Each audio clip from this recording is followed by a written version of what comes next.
법무부 장관 후보자 오늘 인사청문 준비하려고 이제 첫 출근에 나섰어요. 그래서 이제 어떤 얘기 했을까 궁금한데 그건 제가 잠시 뒤에 들려드리고요. 일단은 자, 검수완박에 대한 입장을 밝혔다면서요. 뭐라고 했을까요? 예, 한동훈은 이제 법무부 장관 후보자가 됐잖아요. 검수완박을 야반도주라고 비유하면서 민주당을 맹비판했습니다. 검찰을 두려워할 것은 오직 범죄자뿐이다. 지난 5년간 무슨 일이 있었길래 이렇게 명분 없는 야반도주까지 벌여야 하는지 국민들께서 많이 궁금해하실 것이라고 이렇게 의견을 밝혔는데요. 네. 근데 저는 이게 한동훈 법무부 장관 후보자가 언행을 좀 주의할 필요가 있다고 봅니다. 왜냐하면 검사가 아니라 이제 법무부 내각의 한 구성원이 될 수 있는 지명이 된 인물이거든요. 네. 그리고 만약에 법무부 장관이 된다면 무엇보다도 국회와의 소통이라던가 특히 야당이 될 거대 정당인 민주당과의 협치가 없으면 사실 이것은 법무부만의 문제가 아니라 윤석열 정부와 민주당의 대립 구도가 될 수 있습니다. 그래서 정의당에서는 한동훈 후보자가 임명되니까 지금 전사를 내보낸 것이냐 이런 우려가 나왔거든요. 그래서 그런 소신이 있을 수는 있고 본인의 의견이 있을 수는 있지만 그것이 거꾸로 보면은 앞으로 법무부 장관과 입법부가 사사건건 부딪히는 거 아니냐 그런 우려가 또 제기될 수 있다고 봅니다. 네. 일단은 표현이 세요. 물론 충분히 얘기는 했겠죠. 자, 내가 출근한다. 첫 출근한다. 기자들이 분명히 포토라인 설정해놨을 것이다.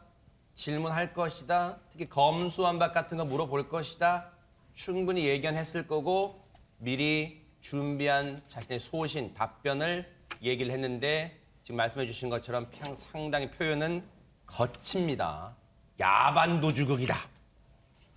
지난 5년간 무슨 일이 있었길래 이렇게 명분 없는 야반도주극을 벌여야 하는지 국민이 궁금해하실 거다. 이렇게 일갈하기도 했습니다.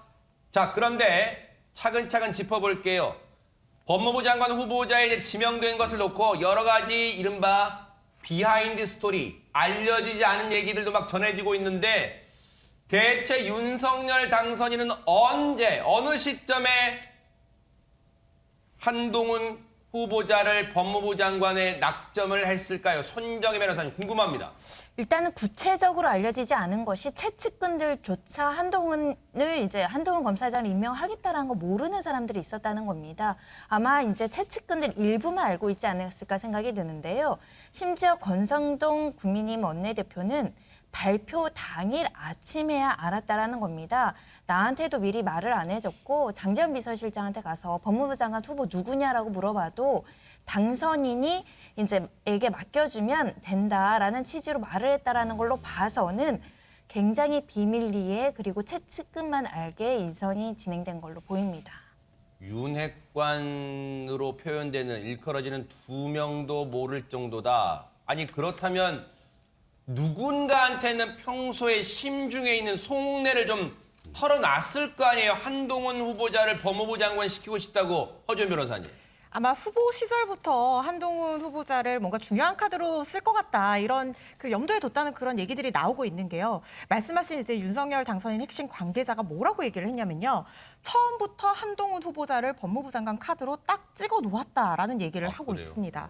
그러면서 이분이 뭐라고 얘기를 했냐면 윤석열 당선인이 후보자이던 시절인 이제 지난 2월에 중앙일보와 인터뷰를 했는데 거기서 이제 A 검사장이라고 표현은 됐습니다만 이제 문맥상 한동훈 검사장을 얘기를 하고 있는 상황이었어요. 그래서 이 A 검사장에 대해서 뭐라고 얘기를 했냐면요. 이 정권의 피해를 보면서 독립운동가처럼 수사를 해온 사람이다. 그런 사람이 왜 서울중앙지검장이 앉힐 수가 없냐. 그거는 마치 일제 독립운동가가 일제 시절에 독립운동을 했다는 이유로 일제가 싫어한다는 이유로 정부 주요 요직에 못 앉히는 거나 마찬가지다. 이런 얘기를 했다는 거예요. 그래서 이걸 보고 관계자가 윤석열 당선인에게 한동훈 검사장을 서울중앙지검장으로 앉히고 싶으세요? 이렇게 물었더니 윤석열 당선인 뭐라고 얘기를 했냐면요. 한동훈처럼 똘똘한 사람이 서울중앙지검장 맡으면 너무 좋지. 그런데 더 잘 키워야 될 사람이다. 어허. 칼잡이는 다른 사람에게 맡겨도 된다. 왜 굳이 한동훈 검사장에게 칼잡이를 맡기냐. 이런 얘기를 했다는 겁니다. 네. 그리고 일각에서 또 무슨 얘기가 나오고 있냐면요. 윤석열 당선인이 법무부 장관 수사지휘권 폐지를 공약으로 내건 부분이 있지 않습니까? 그거를 한동훈 검사장을 법무부 장관 후보자로 염두에 뒀기 때문이라는 그런 분석도 지금 나오고 있어요. 왜냐하면 현 정부와 대립각을 세워온 한동훈 그 검사장을 법무부 장관에 앉히는 걸 고려를 하지 않고 무색무취한 사람을 거기 앉히려고 했다고 하면 굳이 이 수사지휘권 폐지를 그때 얘기할 필요가 없었을 수도 있다는 겁니다. 이런 점들을 종합해 봤을 때는 아주 오래전부터 후보 시절부터 한동훈 검사장을 마음에 두고 있었던 것 같습니다. 백성문 변호사님, 이 대목에서 궁금합니다.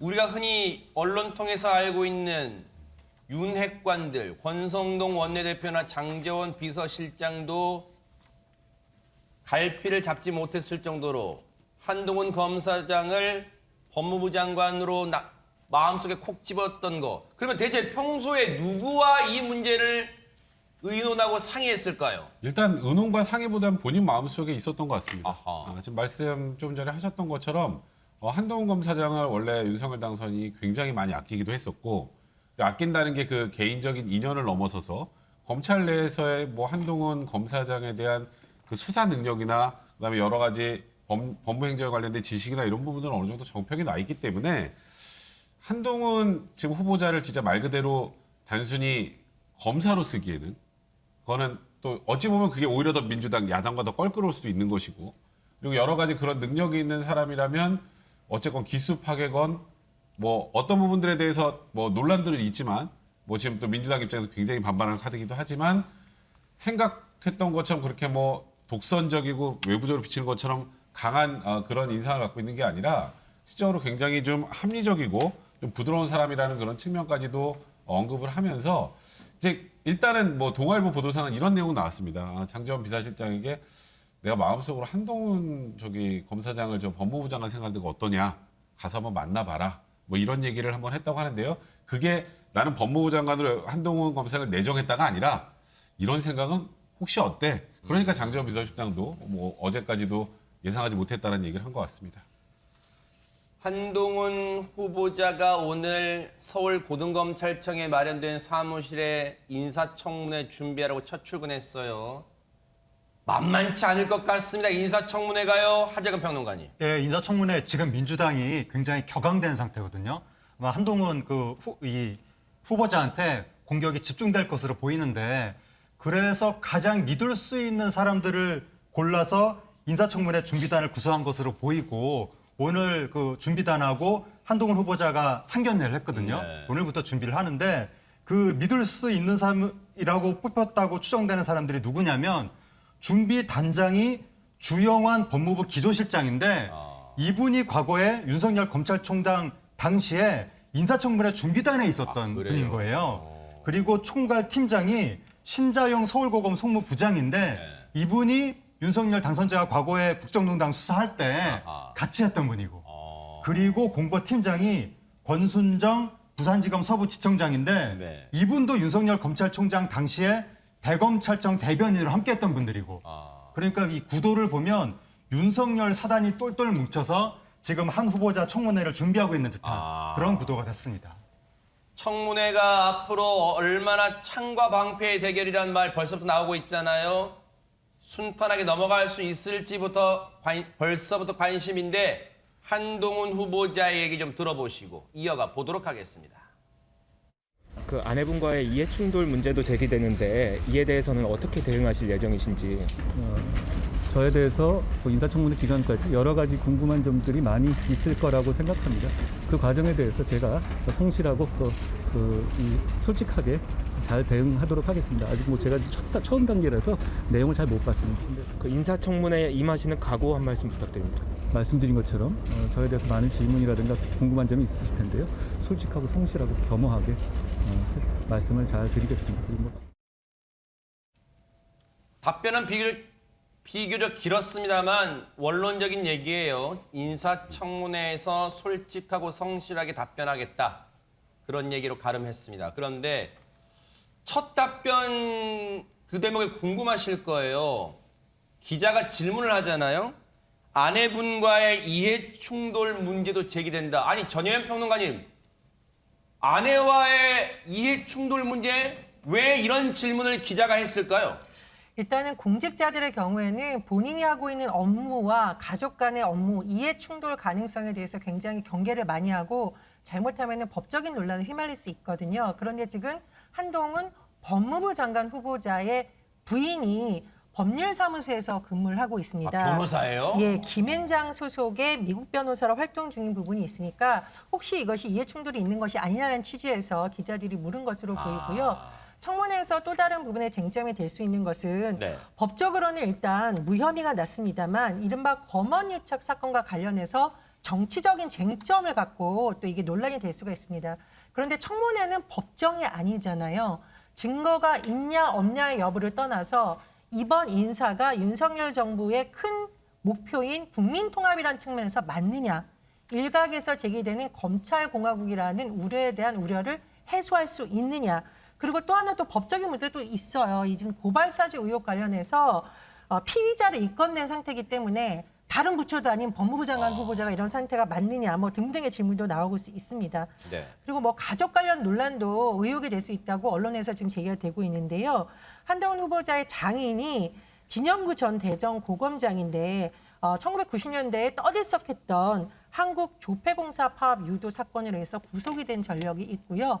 또 지금 처남이 2015년 좀 불미스러운 성추행 사건 당시 뭐 별다른 징계나 처벌이 없이 검찰을 떠나서 대기업 임원을 맡아 논란이 됐었는데 검찰 측의 해명을 보면 이제 네. 언론 보도에 따르면 아마 피해자의 뭐 신원이 드러나거나 이런 2차 가해를 우려해서 드러나지 않게 했다라는 측의 설명이 나오고 있습니다만 네. 일각에서는 이 처남의 아버지가 고검장이었다는 신분 그리고 또 한동훈 검사라는 이런 가족들의 어떤 영향력이 있었던 것이 아니냐 이런 의혹도 나올 수 있다는 보도가 지금 나오고 있습니다. 네.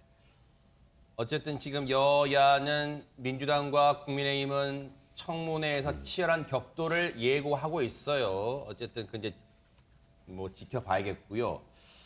무거운 얘기 했으니까 좀 가벼운 얘기 해볼까요? 한동훈 후보자 관련해서 윤석열 당선인이 한동훈 후보자 발탁 배경 쭉 설명하는 과정에서 이런 얘기를 했어요. 한번 들어보시고 이어가 보도록 하겠습니다. 유창한 영어 실력으로 또 다양한 국제 업무 경험도 가지고 있고 글로벌 스탠다드에 맞는 이런 사법 제도를 정비해 나가는데 적임자라고 판단했습니다. 네. 국제 기준에 맞게 사법 시스템도 좀 바꾸고 국제적인 커뮤니케이션을 좀 원활하게 하기 위해서 미국 변호사고 영어도 잘하는 한동훈 검사장이 법무장관 하는 것이 가장 적합하다고 판단한 겁니다. 영어가 융통하다고 또 따로 특별히 설명을 해주셨는데요. 각 정부의 부처를 세계적인 수준에 맞는 그런 부처들로 격상시키겠다라는 당선인의 구상에 부합하는 인물이라고 생각해서 내정하셨다라고 생각하시면 될 것 같습니다. 외교부 장관이나 주미 대사 지금 뽑은 그것도 아닌데 영어 얘기, 영어 잘한다는 얘기가 지금 여러 번 나와요. 근데 일단은 팩트 체크 차원일까요? 일단은 백성 변호사님 네. 영어 잘해요? 한동훈 일단 후보자가. 원래 법조인들이 제일 약한 것 중에 하나가 언어입니다. 아하. 이제 한국말은 잘하는데 이제 외국어에 좀 약하죠. 보통 이제 공부할 때 이제 뭐 법 공부하느라 보통 이제 뭐 외국어 공부를 많이 못 하니까요. 근데 이제 한동훈 이제 후보자 같은 경우에는 진짜 일찍 시험이 됐어요. 그러니까 22살에 일단 이제 우리가 보통 소년급제라고 그러잖아요. 그랬다면서요, 네네. 소년급제를 해서 이제 정말 검찰 내에서 요직을 거치고 그리고 좀 이른 나이에 미국 콜럼비아 대학교 로스쿨에 들어가서 거기서 이제 미국 뉴욕주 변호사 자격증을 취득했는데 저희가 이런 얘기를 합니다. 이제 저희가 이제 판결문 같은 거 보면 일반인 분들이 좀 이해하기 어렵잖아요. 그러니까 변호사가 아니면 그러니까 한국말을 가장 잘하는 사람들이 이해할 수 있는 정도의 수준이 법률에 관련된 거라고 우스갯소리로 누가 그런 얘기를 하던데 저곳에서 일단 변호사 자격증을 딸 정도라면 영어가 능통할 수밖에 없지 않을까 그렇게 생각이 듭니다. 그런데 하재근 평론가님, 시청자분들이 이런 생각하실 것 같아요. 법무부 장관이 영어 쓸 일이 많나? 뭐 그런 생각도 하실 것 같아요. 저부터도 조금 궁금한 부분이고 네. 외교 통상 계통이 아닌데 우리나라 법무부 장관인데 왜 영어가 중요한 덕목으로 제시가 됐을까? 많은 사람이 좀 갸웃갸웃하다 보니까 기자들도 계속 질문을 하게 되는 거죠.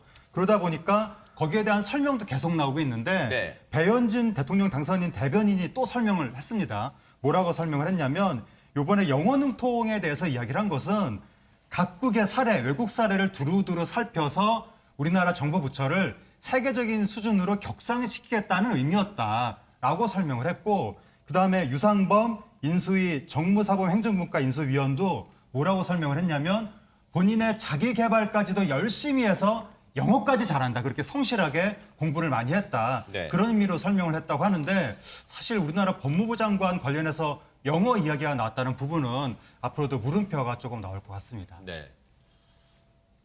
뭐 영어 못하는 것보단 잘하는 게 낫겠죠. 네, 그리고 이 법무부 장관이라고 꼭 법 관련만 아니라 뭐 윤석열 당선인의 얘기처럼 글로벌 스탠다드에 맞게 이 국제적 기준에 맞게 법무부를 또 한층 업그레이드 시키는데 영어가 또 필요하다면 또 영어를 무기로 장착하는 것도 좋을 수 있을 것 같습니다.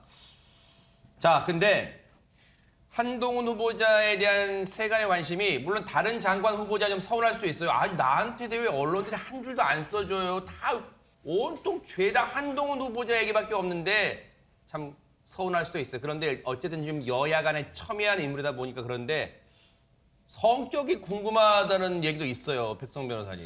저는 뭐 개인적으로 아주 뭐 친분 관계 있지는 않지만 저는 동갑입니다. 아, 그래요? 네, 근데 이제 뭐 한동훈 그 후보자하고 친한 분들 얘기를 좀 많이 들어보면 어렸을 때 공부할 때부터 뭐 한동훈 후보자는 그냥 말 그대로 천재였다는 얘기를 많이 들어왔었고 말씀드렸던 것처럼 굉장히 일찍 시험된다고 그러지 않았습니까?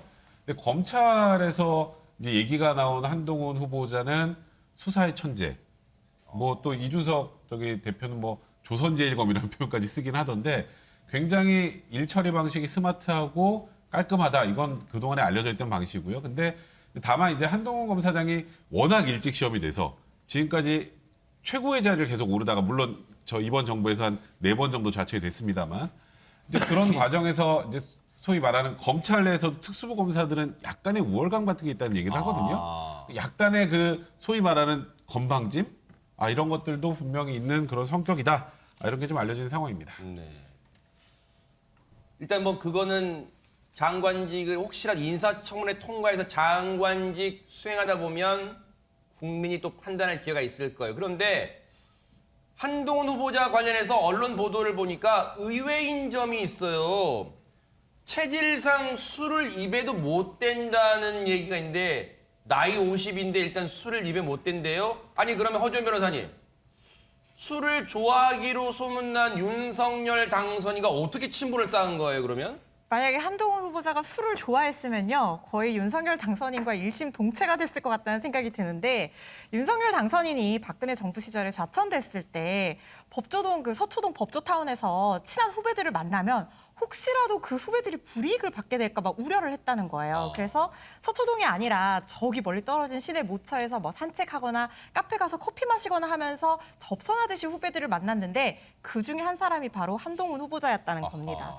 말씀하신 것처럼 윤석열 당선인 술자리 굉장히 좋아하고 약간 형님 리더십 스타일이잖아요. 네. 그런데 한동훈 후보자는요. 체질상 술은 한 모금도 못 마시고 콜라만 마신다고 해요. 이게 첫 번째 다른 점이고 또 두 번째 다른 점이 하나 있는데 바로 패션에 대한 관심입니다. 윤석열 당선인이 그 목폴라 디자인 똑같은데 색깔만 다른 거 입는 걸로 우리 뉴스파이터에서도 얘기했었잖아요. 그런데 한동훈 후보자 패션에 대해서 굉장히 관심이 많은 것 같아요. 뭐 개인적인 생각입니다만은 거의 법조계에서 저 정도면은 눈에 띄는 패셔니스트가 아닐까 싶은 그런 생각이 드는데, 근데 지난 1월에 유시민 전 이사장 그 명예훼손 재판의 증인으로 출석했을 당시에 그 옷 보셨죠? 빨간 스카프에 색깔을 맞춘 빨간 가방. 이게 지금 세간에 엄청 화제가 되면서 빨간 스카프 어디 거냐, 뭐 품절이 되고 난리가 났다는 거예요. 네. 닮은 듯 다른 꼴인 두 사람이지만 어쨌든 끈끈한 사이임은 분명한 것 같습니다. 아니 진짜로 오늘 첫 출근했잖아요. 코트 입고 나왔잖아요. 제가 솔직히 그랬어요. 와, 옷빨 죽인다. 코트를 입었는데 쫙 일단 몸매 관리를 한 것 같아요. 뭐 사실인지 모르겠지만 어쨌든 뭐 타고났는지 모르겠지만 어쨌든 깔끔하게 이 용모 단정하게 하니까 착용하고 있는 뭐 스카프 이런 게 다 지금 뭐 품절되기도 했다고 하니까 어쨌든 좋은 의미든 안 좋은 의미든 뭔가 영향력은 있는 것 같아요. 한동훈 후보자가. 그런데 일거수일투족에 궁금하다 보니까 이것까지도 궁금한 것 같아요. 지금 어디에 살고 있는가 그것도 궁금하다면서요, 손정희 변호사님. 공직자다 보니까 매년 재산 신고를 하게 되고요. 재산에 대해서도 이제 많은 분들 관심을 갖게 되는데 일단 알려진 바에 의하면 서초구에 한 아파트를 소유하고 있다라고 합니다. 배우자 공동 소유를 하고 있다라고 하고 공시가 기준이니까 시세는 조금 더 높을 것인데 아파트 21억 상당을 신고를 했다라고 하는 거고요. 서초구에 오피스텔도 한 채 보유해서 한 3억 1천만 원 정도를 신고를 했고 부천시 소재에 건물 하나 보유하고 있어서 12억 상당의 건물이 있다라는 것인데 다만 이제 서초동에 이 아파트에는 실거주하지 않는다라는 것이고 강남구에 뭐 고급 아파트에 전세로 현재 거주 중이고 16억 8천만 원에 이제 거주하고 있다. 그리고 이제 별다른 주식은 보유하지 않고 있고 예금은 한 1억 5천 정도 신고가 되어 있고요. 그 배우자도 주식 없이 한 2억 2,700만 원 상당의 예금을 보유한 것으로 알려지고 있습니다. 집이 세 채나 있는데 전세 살아요? 하재근 평론가님. 예, 조금 특이하긴 한데 그러니까 보통은 그 집이 있긴 한데 직장에서 너무 멀어서 그 먼 집은 세를 주고 자기가 직장 가까이 새로 입주하는 그런 경우가 많은데 이번에는 한동훈 후보자 집이 그렇게 먼 곳에 있는 게 아니라 서초구에 있는데 왜 굳이 강남구로 또 세입자가 됐는지 좀 의아하긴 한데 그것은 뭐 개인 사정이 있을 수도 있겠고 근데 지금 당장 말이 나오는 부분은 뭐냐면 네. 그 한동훈 후보자가 그 본인도 세입자가 됐잖아요. 거기서 보증금을 냈을 텐데 1년 동안 보증금 자기가 낸 인상 부분은 5%였다고 합니다. 근데 자기 집도 세를 줬잖아요. 거기서는 보증금을 받았을 텐데 아하. 그거는 1년 동안 인상분이 43%였다는 거예요.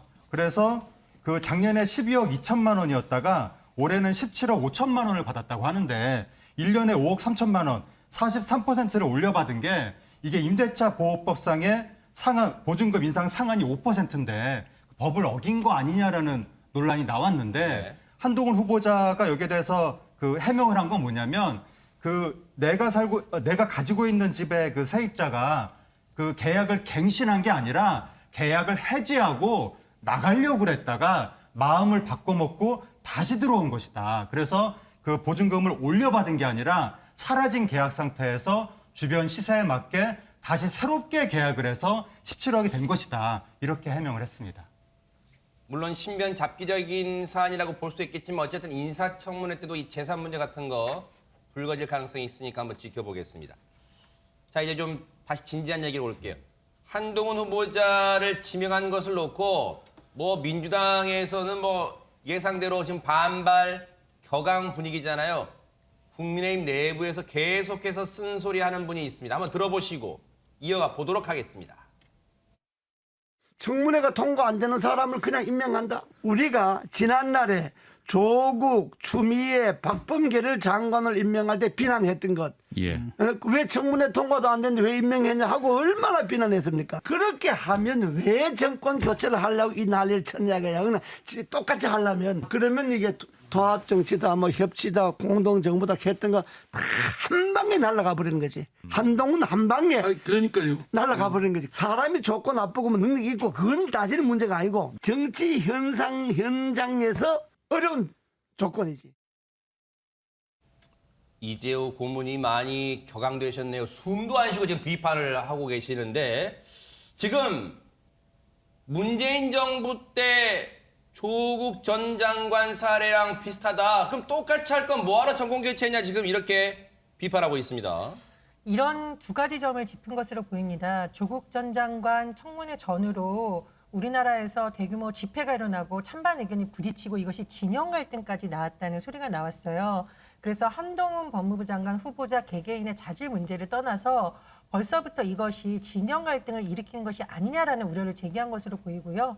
두 번째로 누구누구 장관으로 임명했을 때 왜 비난했냐. 청문회 통과도 안 했는데 임명했다. 이것은 앞으로 사실 대다수의 사람들이 그냥 보기에는 네. 한동훈 후보자에 대해서 민주당이 결사적으로 반대해서 청문회를 통과 못하더라도 네. 윤석열 당선인이 한동훈 후보자를 끝까지 임명할 것이라는 강행할 것이라는 전망이 많이 나오고 있거든요. 네. 근데 그렇다면은 과연 윤석열 당선인이 외쳤던 통합과 협치라는 것이 맞느냐 이런 여러 가지 위험한 상황이다라는 것을 경고한 것으로 보입니다.